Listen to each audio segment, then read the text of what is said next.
Nak cakap masalah communication tu macam klise tapi itulah realitinya macam kita.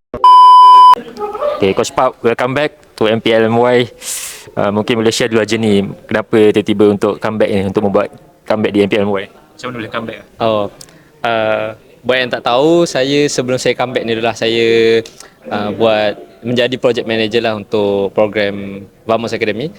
Tapi saya rasa saya kurang sesuai lah untuk berada di situ, dan mungkin passion saya masih lagi kompetitif, so saya decide lah untuk kembali ke kompetitif. So, macam mana Coach Park boleh join Team Flash ni? Mungkin ada sebelum tu ada tawaran lain tapi memilih pertengahan season bersama Team Flash. Kalau nak cakap pasal tawaran, of course tawaran tu ada, bukan hanya daripada Team Flash, adalah beberapa tim daripada lokal dan juga ada juga tim daripada luar. Tapi saya memang dah buat keputusan sewaktu itu untuk bagi tahu saya baru berkahwin, so saya mungkin akan tone down sikit daripada kompetitif. So sekarang saya terimalah tawaran Flash. Yeah, of course. Bila kembali bukan comeback yang baik lah untuk hari tewas. Mungkin Coach Park boleh jelaskan lah, bila kembali ni macam mana melihat scene MPL season ni dan berbeza free franchise, macam mana Coach Park melihat mungkin suasana dia, tim-tim yang lain daripada luar datang?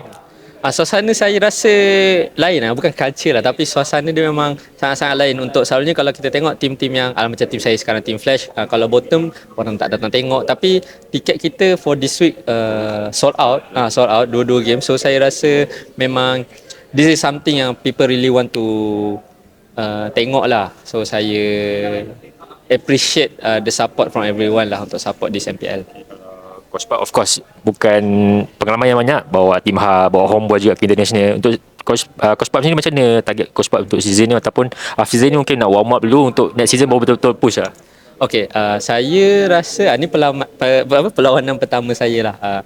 Saya pun dah masuk dekat Circle League, so saya macam kita pun dah discuss dengan management, saya bagi tahu kemasukan saya memang akan buat yang terbaik lah. Mungkin nampak sama-sama peluang untuk ke playoff tu, tapi saya memang cakap tak apa, kita buat dulu untuk season ni. Walaupun perancangan tu sebenarnya panjang lagi untuk kehadapan, tapi saya cakap apa-apa yang jadi kehadapan tu kita boleh tunggu, kita fokus dulu yang sekarang ni. Of course, mungkin dah pernah bekerjasama dengan Zon sebelum ni, dengan tim-tim ni macam mana nak blend, nak chemistry untuk ajar diorang sebenarnya?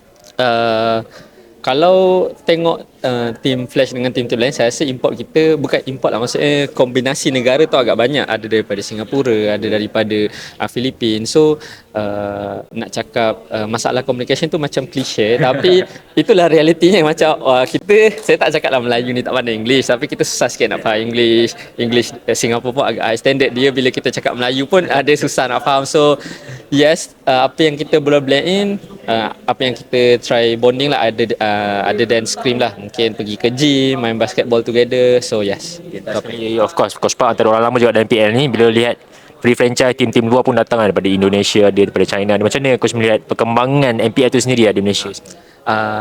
For me, perkembangan tu kita dah ada dalam satu fasa yang sangat bagus lah. Lebih baik daripada sebelum ni, sebab saya rasa tak ada siapa pun yang boleh expect siapakah tim yang tak lepas selain Team Flash lah.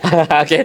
Semua bukan, maksudnya anggapan orang tu mungkin daripada performance semasa orang rasa mungkin atas kita orang SC masih lagi boleh bersaing. BTR masih lagi boleh bagi cabaran dekat top 2, top 3. So saya rasa ini satu perkembangan yang sangat bagus lah untuk MPL kita.